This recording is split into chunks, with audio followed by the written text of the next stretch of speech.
నేనెప్పుడు వెంకటేశ్వర స్వామి మా ఇంటి కులదైవం. మా ఇంట్లో నుంచి నేరుగా చూస్తే మంగాపురం సైడు గోపురం అక్కడంతా కూడా 3 నామాలు కనబడుస్తూనే ఉంటాయి. ఇంట్లో నుంచి పైన ఎక్కి చూస్తే తిరుమలలో ఉండే 3 నామాలు ఇంటి దగ్గర నుంచి చూసే అవకాశం వస్తుంది. నేను నమ్మిన దేవుడు, నమ్ముతున్న దేవుడు, నేను ప్రార్థించే దేవుడు వెంకటేశ్వర స్వామి అని చెప్పి కూడా నేను మీకు తెలియజేస్తున్నా. ప్రతిరోజు ఒక 2 నిమిషాలే నేను ఒకటే కోరుకుంటాను.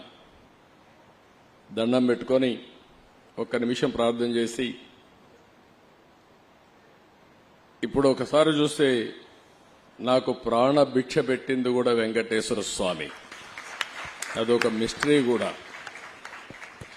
2003లో నా మీద 23 క్లేమోర్ మైన్స్ ని బ్లాస్ట్ చేస్తే